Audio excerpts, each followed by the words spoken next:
Hello, everyone. Welcome back to another episode of Until My Watch is Over. This is a podcast where we talk about the devastating truths that dementia is a killer. Yes, in fact, it is the sixth top killing disease in our nation.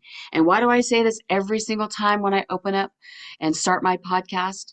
And before I begin to share different things that I've learned, things that I've overcome, um, tips and products and stuff like that. Why do I say this in the very beginning? Because it's the truth. It's the sixth top killing disease in our nation, and I honestly don't think we talk about it enough. We need to be talking about dementia. We need to be bringing awareness to the table. We need to talk about how we can possibly prevent it for our own selves. And we want to talk about how we can care for someone that's a loved one that is in the early stages, the middle stages, or the end stages of dementia. And we also want to just be cognizant of what dementia is all about. Today, we're going to talk about an interesting topic, okay? And I touched base on this once before in another podcast. I don't know if you were able to catch that one or not, but this one's going to be more elaborate and more detailed, and it's got some really good information. And what we're going to talk about today is colors. Colors. Now, think about it for a minute. Stop and think for yourself. What does color do for you? And I know that sounds like maybe a really interesting question, but what colors trigger you?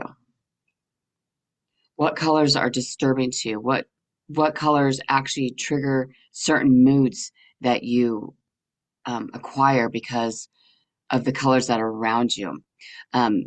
Like when you buy a house and you go in and you start painting the walls. What color are you painting your walls and for what reason? Okay, let's talk about when you have a loved one that has dementia, the varying differences with colors.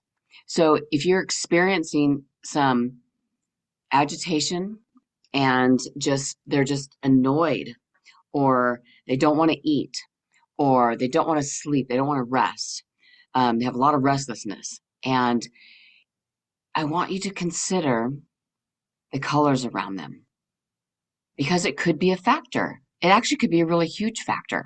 So we're going to talk about that today, because the brain processes colors and contrast and depth all differently. Every color has so many variations to it. Okay. The vision becomes sensitive to the glare when you have dementia. Shadows and high contrasts, they become your vision becomes more sensitive to that, to glares, and especially to shadows.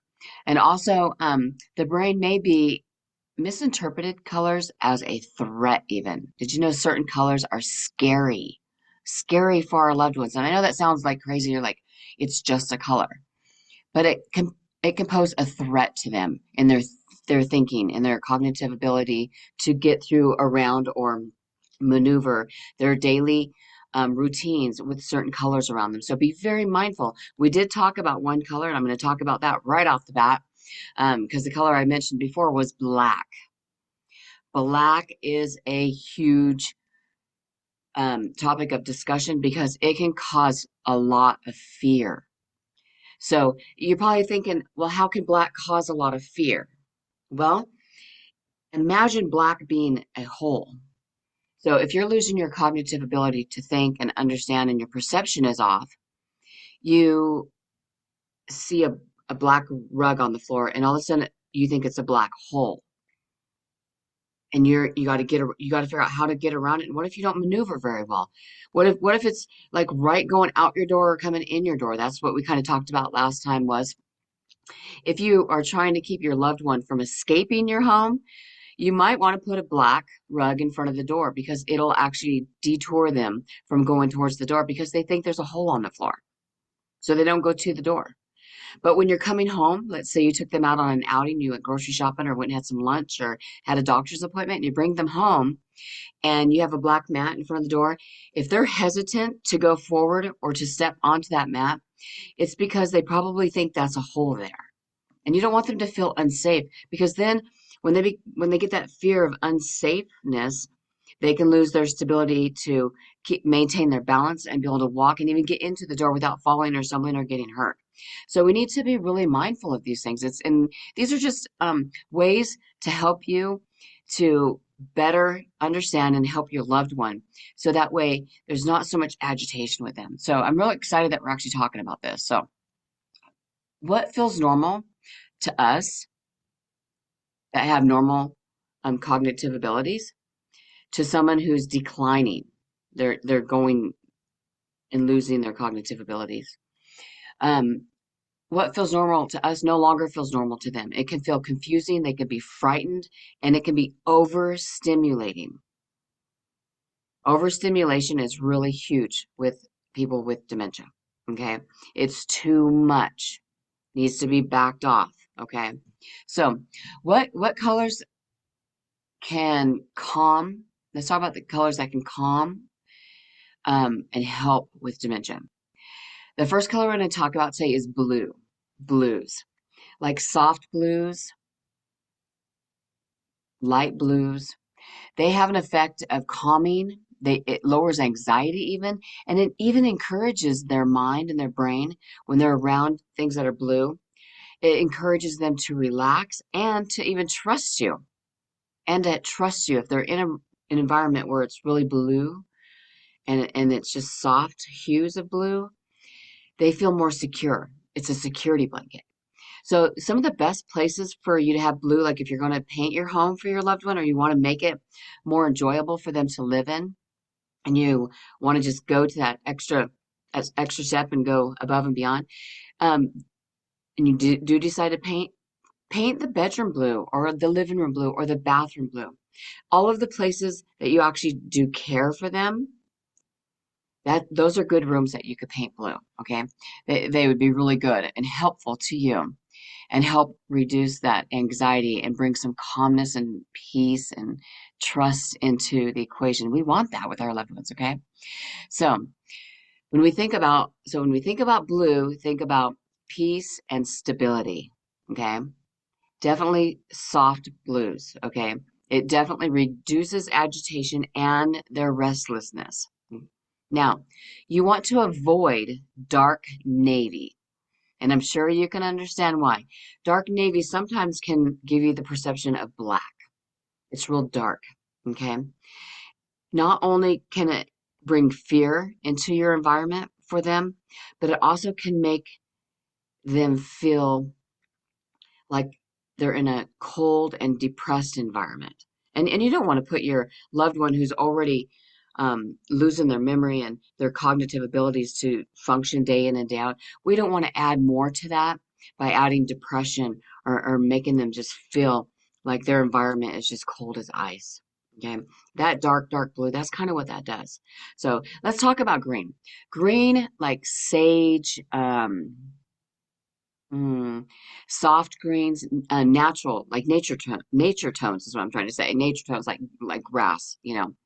Think about it like that. Um, the tones that you step outside and you see in the natural realm. Okay, um, it's really amazing what effect these green colors give. One of the effects are grounding, a grounding effect. It also reduces stress and it promotes balance. But it makes sense, doesn't it? It makes sense. If your feet are on solid ground and you're standing firmly, right? And um, it's green and it just makes you feel like you're completely grounded to the ground.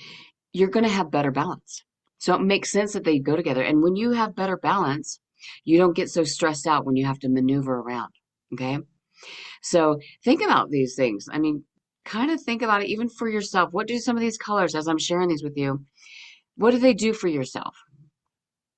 And hey, if you're you're a really stressful person, paint your house green on the inside where you spend your time, okay? You can paint the outside green too, but I would suggest that you paint it on the inside where you spend a lot of your time.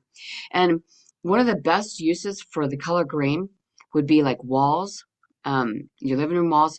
My living room is actually all green. I have four different shades of green. when you come right into my home. So, curtains and furniture are also good um, to have. And the best place to have greens are in the common areas that you live in. The common areas where you mingle with your family, and it's just a common area for your household to be in. Those are the areas. For one, it brings peace to your loved one, but also if it's reducing stress for them, it's also reducing stress for you. So it's making the environment more pleasant. Think about that. Isn't that crazy? The color green will help make your environment more pleasant. Okay. So green is also really easy. It's really easy on the eyes. And it literally reminds the brain of nature and of safety. So these are real important to understand that with these colors, there's variations that come along with moods and how you feel and what you distinguish between certain things. So yeah, thinking about that, it's important to understand and know what these colors represent. So let's look at the next color. The next color is yellow, warm yellows, like um, like a pastel yellow, a buttery yellow. These light, warm yellows, they bring cheerful effects. They bring encouraging, positive, it encourages positivity, and it helps with orientation. And also, some of the areas in your home that are good for these colors are the kitchen and the dining room and the hallways. So if you think about that, um, again, if you're going to start remodeling or start redecorating or adding something to your white walls, think about the colors that you're choosing for the loved one that you're taking care of and what effect it's going to have with them and what effect it'll have with you and how it can either make your experience with them harder or easier. So think about it like that too. So yellow can definitely help stimulate appetite and it also helps with alertness. So that's a good thing. If you have your loved one who does not want to eat food, they constantly are not wanting to eat, and you take them into a room that's yellow, it actually starts stimulating their appetite and they become more alert, which you want both to go hand in hand anyway. You want them to be alert while they're wanting to eat because that way they can pay attention to how they're eating, what they're eating, and how carefully they're eating. So, like my grandmother, who's 95, she has a tendency to choke on her food if she's not paying attention, if she's not alert to what she's doing. She can choke on a sip of water. She can choke on a piece of bread. I often give her, pretty soft foods, hopefully foods that are easy to swallow in case she forgets to chew them. Sometimes she literally forgets to chew them. And sometimes she'll start choking on food and start putting more food in while she's choking. And that can be a really scary episode for you, by the way. But I have learned that certain colors around here help her to increase her appetite and help her to eat more and help her to be more aware and alert to her surroundings. Okay. You do want to avoid, though, very, very bright or neon yellow because that brightness, it causes agitation. So let me give you an example of that. In my living room on the couch, sometimes when it's very sunny out and the sun is coming over and we're getting into the afternoon time, sometimes we have to put a blanket up on our curtains because the sun is so bright, that bright yellow sun is just beaming in your face. And that agitates my grandma to no end. So when grandma's sitting on the couch watching TV with us or hanging out with us, doing whatever with us in the living room, if I see that sun coming over, I will jump up there and I'll throw the blanket up over the curtain because I know that it's going to agitate her. Now, we like daylight. We like natural light in our home for the most part. We don't just keep lights on in every single room because we have lots of windows that bring in lots of sunshine, which we like the natural light. We like the natural effects of things. But, when it's dark and gray outside, then we turn on the lights so we can see better and, have a good idea of our surroundings. But when it's really bright outside, that sunshine can be sometimes agitating because it's just a little too much sunshine. Okay. So I know that may sound a little crazy, but that's just kind of how these colors work. So now let's talk about neutrals, like the warm neutral colors, like beige and cream and like khaki colors. these have a comforting effect. They're really familiar and they're non-threatening. So if you think about that, having those just neutral colors that offset your other colors, you're going to get like a double whammy on the lowering the stress level, and you're going to make it the room easier for your loved one to be able to step into without it being frustrating or confusing, because it's familiar to them. There's a lot of familiarities to certain colors that probably that maybe that they grew up with, that just brings a natural feeling with neutral colors. Okay, and they're non-evasive. They're non-threatening. They don't pose any risks or fear like some colors do. So definitely a good place to use these colors would be like on your walls, your furniture. So my furniture, I have brown furniture and I have green walls. Okay, my furniture is kind of a darkish brown, but we keep blankets on them that are bright. My curtains are green and see-through. They're really pretty green see-through curtains because we want the natural light to come in. So with my house being set up the way it is, I feel like I've done so far a pretty good job at keeping it comfortable for my grandma, yet still enjoying my home the way I want to have it, you know? Sometimes when you bring a loved one in your home that has dementia, you have to change a few things. And for myself, I don't mind changing a few things if it's going to make them um, live longer or live less confused or agitated. Because we don't want them to go through that. We don't want to see them suffering through those, emotions that they go through.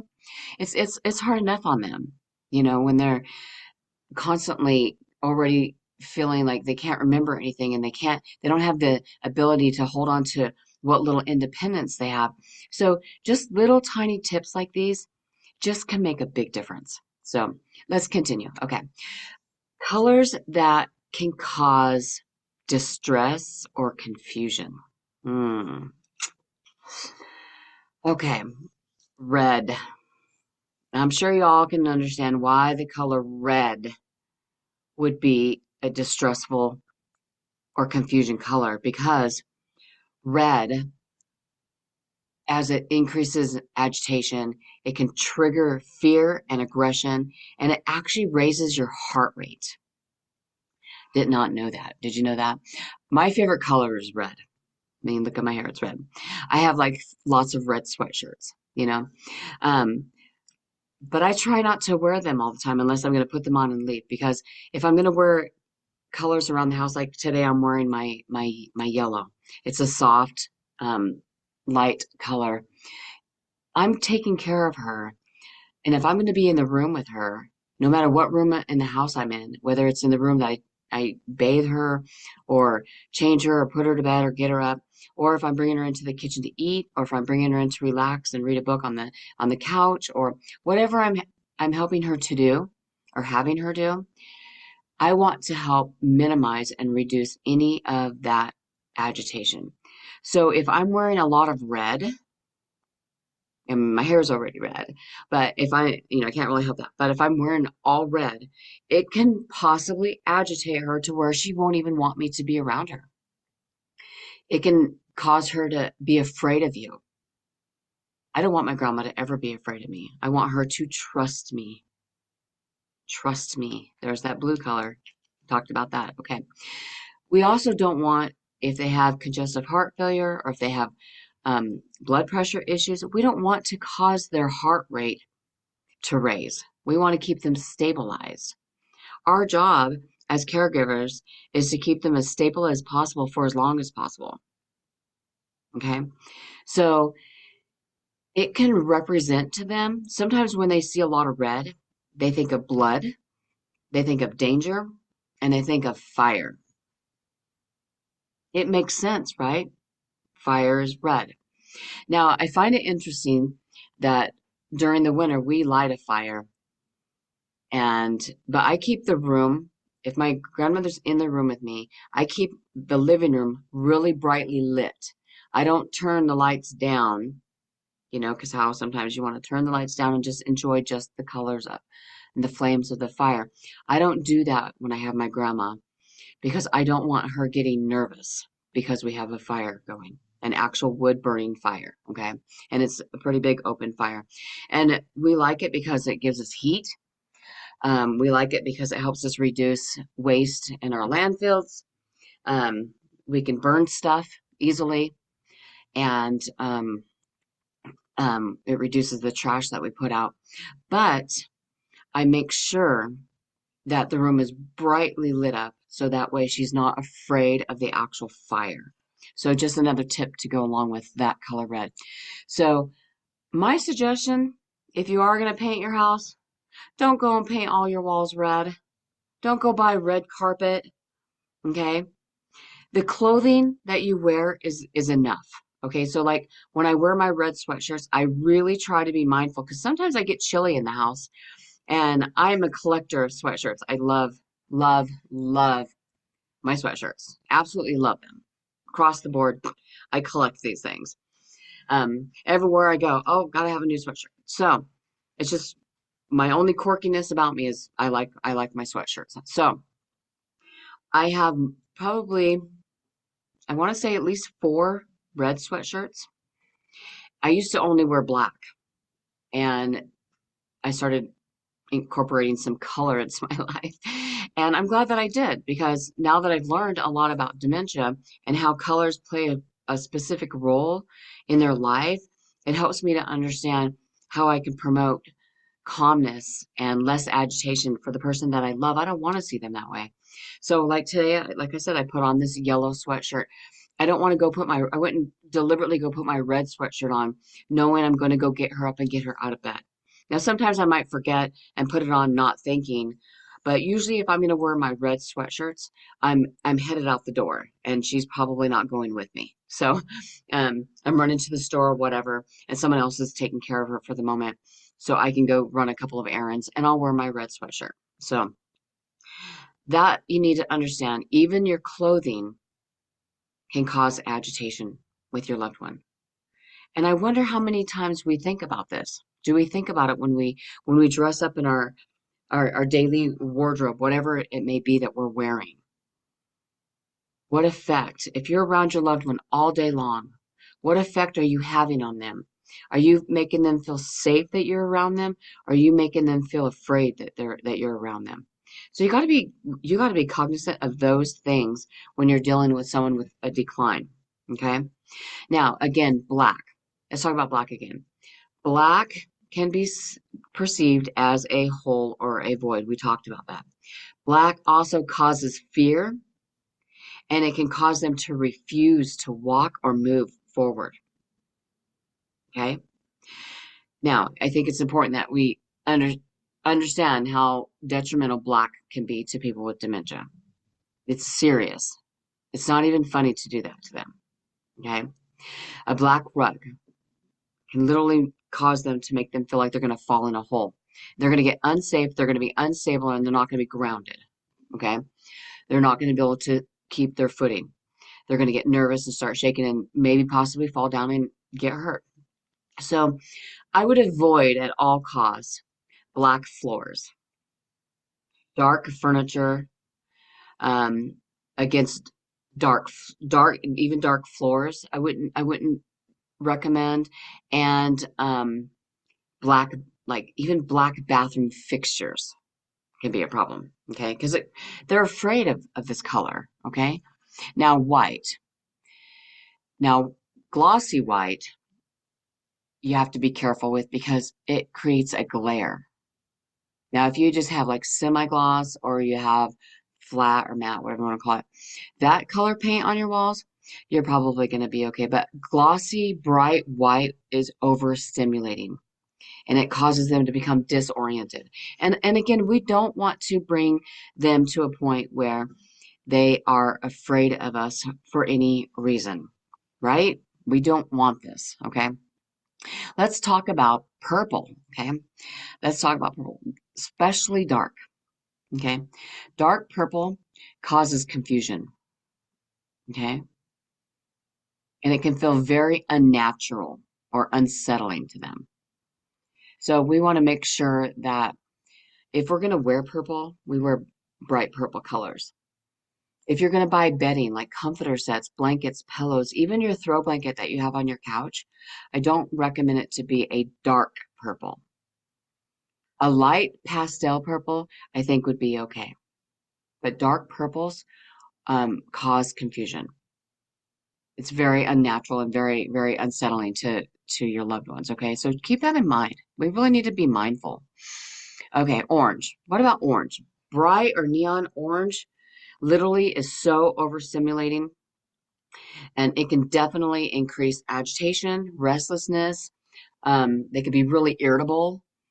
They can become to a point where they can be like aggressive, and we don't want that. You don't want that. Again, bring it down, make it calm. Let's calm the environment. Okay, let's keep it neutral. Let's keep it on the low key because we don't want to overstimulate them. They're already overstimulated enough just by dealing with the disease itself or any element or physical or health issue they're going through. We don't want to cause any extra overstimulation or agitation. And I hope this is like making sense, okay? So now strong orange it can literally overwhelm their sensory processing. And I'm not sure why, but it can be like an overload to the sensory processing. Okay. So let's talk about what helps during anxiety or agitation or when they get aggravated and they just kind of are just very stimulated.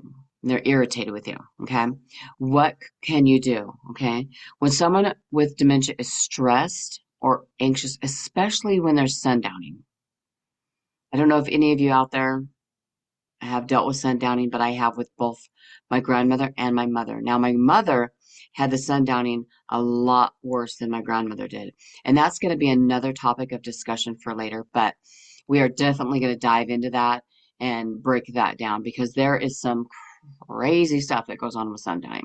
Not even going to lie, it can be, whew, whew. I mean, some of the things that I will share with you, you'll be like, what? Is that even legit? Can that really truly possibly be true? Yeah, it happened. Okay. So the best calming colors in your home to have are the soft blues, the sage greens, the warm beiges, the muted or soft earth tones, you know, the neutral colors, and what you want to pair that with. Now, you probably don't think about this, but what do you pair your colors with when you have someone with dementia? You want soft lighting and minimal patterns. You don't want to be like all decked out with all of these different patterns all over because it causes too much stimulation for their brain to focus. Okay. Like on their bedding or, there it is, a hair on my face. On your bedding, on their blankets, on their clothing, on your clothing, on your furniture, on your walls in your home. If there's too many patterns, it can be too much for your loved one to be able to cope with, if that makes kind of sense. You want to be very minimal. You can have some variations, but just keep it on the low down, okay? So, and you want a low contrast environment.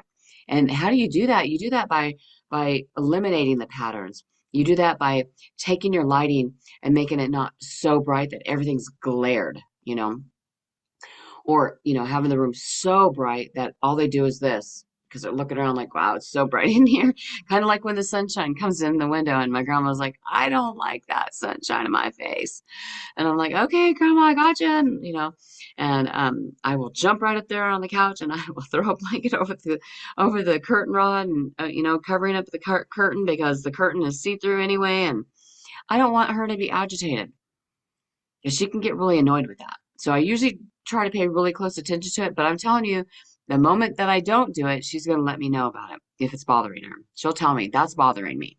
Okay. And sometimes they can't tell you, hey, that's bothering me, but they will become agitated, as they're becoming overly stimulated by it.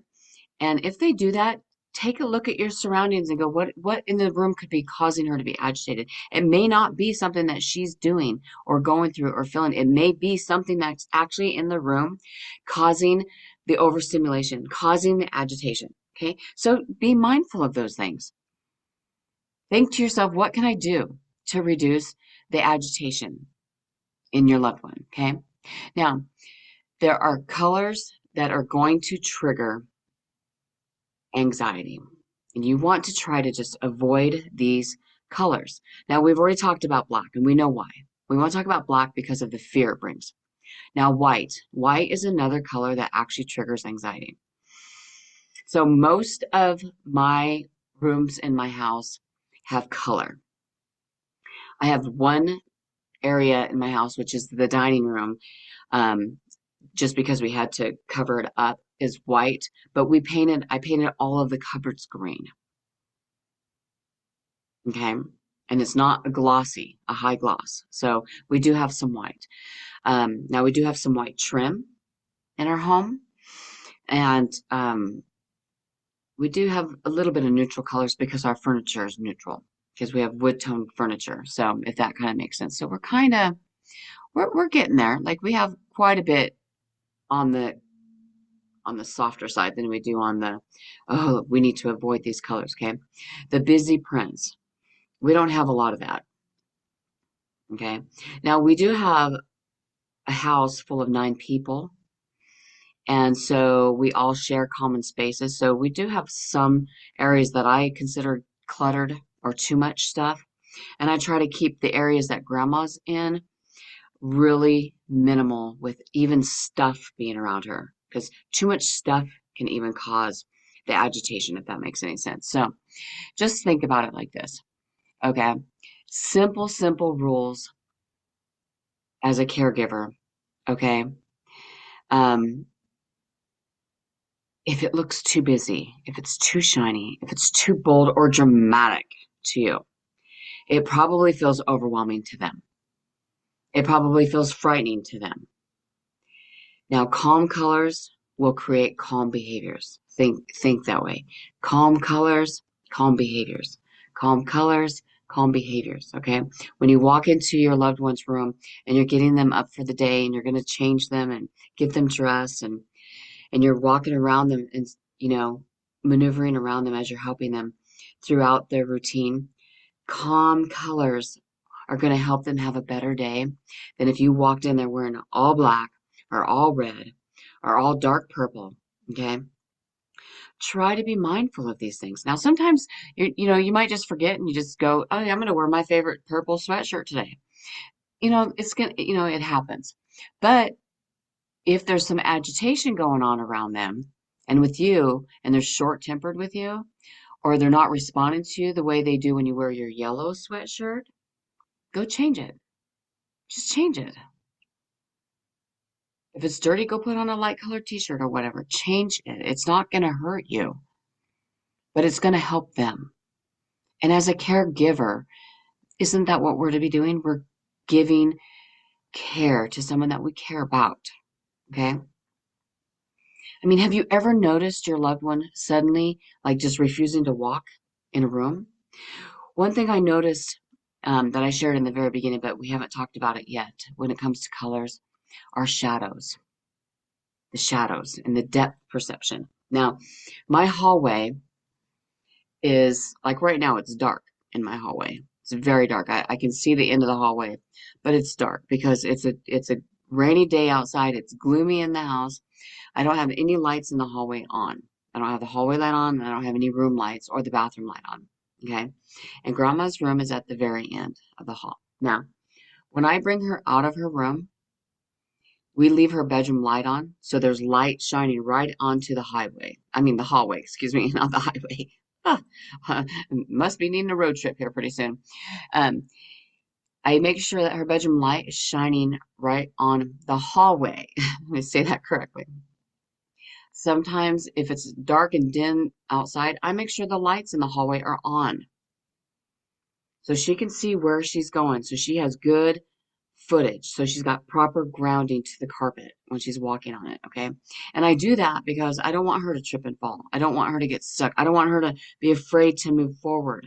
And sometimes when you're afraid to move forward, you lose your balance. So you really need to keep these things in mind, okay? Because with dementia, changes of perception are your vision, your depth, your colors, your contrast. It's not just about memory. We think, oh, well, that person has dementia, they've lost their memory. Well, when you go through your day as a normal cognitive person, the colors don't seem to bother you or affect you. You probably don't even think one iota about it because it hasn't changed anything for you. The room hasn't shifted gears. The people that are approaching you aren't causing you to feel agitated and bringing fear or untrust to you. So we want to make sure that we are dressing in calming colors. Where, like, for my grandma, if she gets blankets, I give her nice light colored blankets. Her comforters are all nice and bright. They're not dark. Her room is a mint green color and she loves it. She talks about her room all the time and how pretty she thinks her walls are. Now, it wouldn't be a color I would paint my bedroom per se. My bedroom is dark charcoal gray and rose pink. So my room wouldn't be a good room to have her live in, but it's a room that we don't take her in. So it's okay if my room is that color. Like your kids' room, if you have other people that live in your home, paint it whatever color you want, but in your common areas or in the areas that you're taking care of her, just be mindful. And if you really feel gracious, you can paint a room a color that might just bring some peace to them for the time that they're here, the time that they have left. Now, sometimes people will live years and years and years with dementia, and sometimes people won't. My mom had only been diagnosed with dementia for 3 years when she died. I've had my grandma now going on 7 years, and I don't know, she's probably had dementia maybe 10 years now. She's 95. My mom died at 73. My grandma's 95. So each person is different. And if the doctors are saying, hey, your loved one, um, you need to start making arrangements for them, to pass over, then, of course you're not going to go buy a whole bunch of paint and redo every single room in your house. But if they're in like the earlier middle stages of dementia and they're moving in with you and you get this gumption to paint your walls, go for it. Go paint your walls. Have some fun doing it. And think about how much joy you're going to bring to the loved one that you're taking care of. Think about it like that. Guess what? When it's all said and done, you can paint it again, right? You can always paint it again. Keep that in mind. You need to be observant. And I encourage this. I want to really encourage having a mindful, thoughtful observation, when it comes to your loved one's behavior, their actions, how they handle themselves, how they're responding to you, the way that they're walking. Are they hesitant to walk forward or are they just gonna go? Sometimes I know it's a decline in health that keeps your loved one from being able to walk like they used to. We get that. But if we can make it easier for them, hey, why not? Let's do that, right? So I think it's important that we at least try at all costs. Let's just try. Let's try to make it more pleasant and enjoyable for our loved ones while they're still here. Okay? So I hope that today this checklist, this little couple of tips that I've shared with you today, I hope it's helpful. I hope it makes you think about yourself and your environment and think about it for yourself, how you feel when you're around specific colors. What does it do for you? If certain colors are really calming to you, they're more than likely going to be calming for them. Okay? Remember, calm colors, calm behavior. Okay? If you want bright and bold colors, you're going to have bright and bold behavior, and you may not like it. You don't want to get them agitated. We want to reduce that. We want them to have a joyful experience every single day that they have left living with us. Okay. So I just want to say thank you for being here. I want to say thank you for joining me on this podcast today. I really hope that you learned something about colors today. I mean, as simple as that may seem, and for the disease that we're talking about and how horrible this disease is, it's amazing how something as simple as changing a color can make a difference in your loved one's life. So let's do that. Do that today. Think about it. Keep it in your conscience. Hey, what can I do today to make this person have a better day? Buy a yellow tablecloth. If your loved one's not eating, buy a pastel, light colored tablecloth. It will help them. It stimulates them. It stimulates the appetite, even. So, again, just be mindful of these things and think about them. But I hope that this was helpful to you. And I'm excited to be here and happy to be here. I can't wait until we start bringing some guests on. So if you're interested in coming in, jumping on here with me and sharing some things that you know, some tips that you have, or even some stories, even if they're tough times. Sometimes we go through tough things, you know. When our loved ones get agitated, it can sometimes not be very fun. Okay, I don't know if you've had anything thrown at you, but I have. So, and I don't wish that upon anyone, but it does happen. It occurs. So this is what this podcast is about. It's about sharing um, the horrible killing disease of dementia and how horrible it is. And it's also about getting awareness out there. So let's do that. Bring it to the table. If you have anything to share, get a hold of me, please. Go to crushingstrongholds.com, drop me a message, say, hey, and I'll get back to you. Okay, wherever you're watching this, whatever platform you're watching it on, hit like, follow, share, send it to somebody that you know that's either diagnosed with or taken care of or has dementia. Let's get the word out there. Let's start sharing some of this stuff and let's get people on this podcast that can also come on board and help share their stories, their testimonies, their ideas, their do's and don'ts, the equipment they use, sometimes even just um, the choice of diapers that they have for your loved one who is now incontinent. Okay, things like that. We want to bring it to the table. So, again, I just want to say thank you, and until my watch is over, I bid you all a great week, and I will be talking to you soon. So keep an eye out for the next podcast. Thank you, and take care.